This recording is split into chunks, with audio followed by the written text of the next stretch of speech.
This presentation is the part 2 of my solution for assignment 8. When we last left our story, I was showing you the code to make this work. So let's go on and look at something else. The home list is pretty much intact. If I click Find Homes, I get the same kind of home list I had before.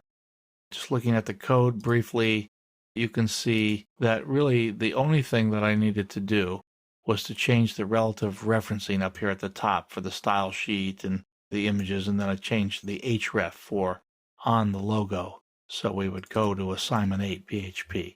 Other than that, the program did not change from before.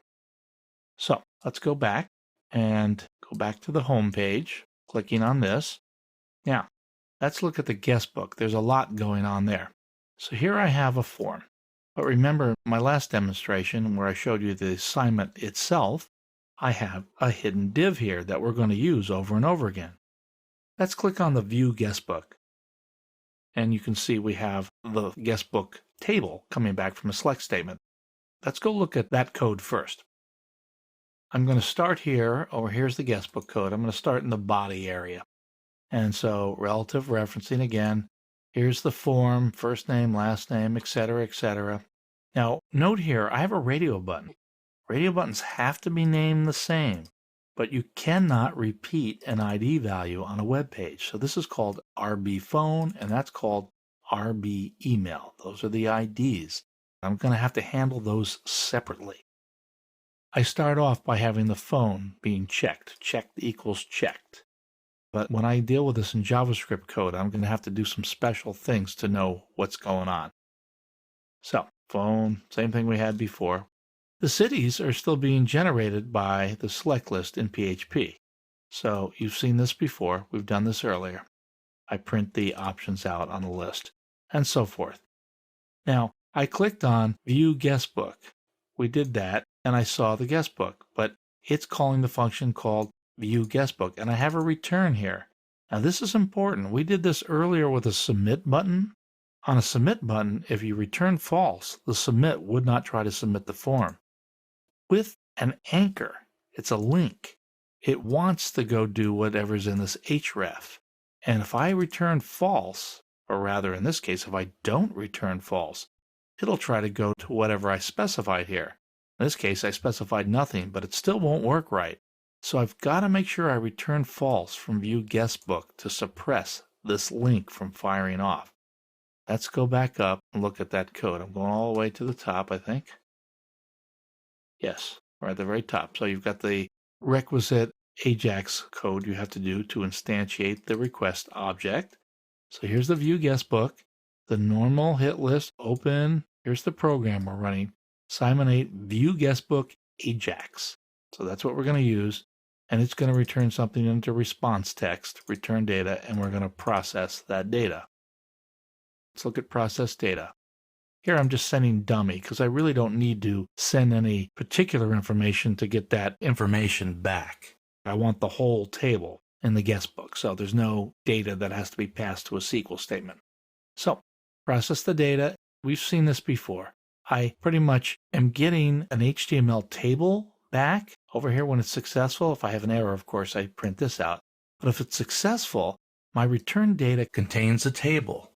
But you know, I wanted to have a heading before that table.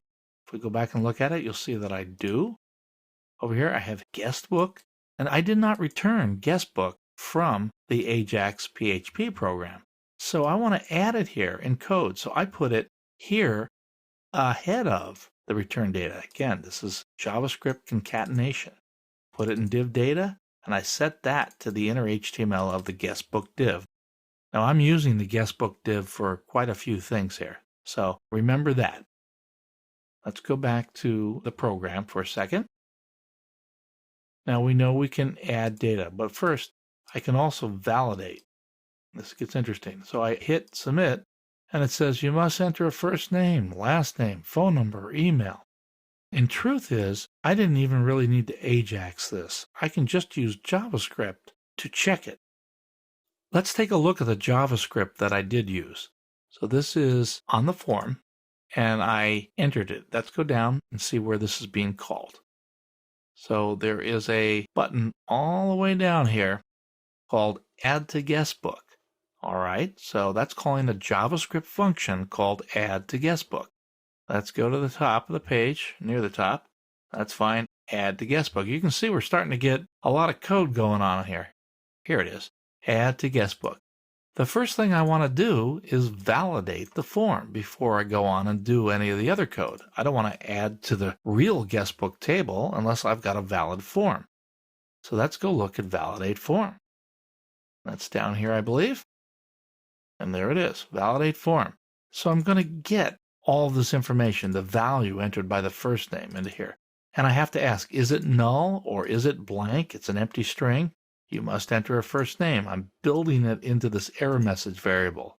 Remember, plus equals is concatenation in JavaScript. It'll append that to that variable. Do it with last name. So far, pretty easy. Phone or email. So far, no problem. City, okay?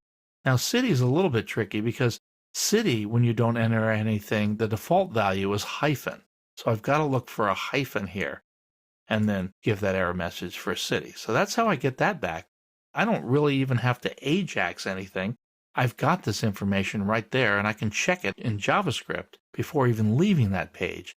But I still put that information in that special div. Let's go up and see where I do that. Here in Add to Guestbook. If the error message is not blank, which means I have errors, I'm going to process the add for error message and then return false. When you hit a return anywhere inside a function, you are out of there. You don't do any other code in the function. Let's go down to process add really quick. We get the guestbook, the same div. I put the return data in there. That's error message. And I make it visible. It's not visible. You notice that it becomes visible when I do something. Otherwise, not there. This ends part 2 in my solution for assignment 8. We'll pick up the rest of this in the next video.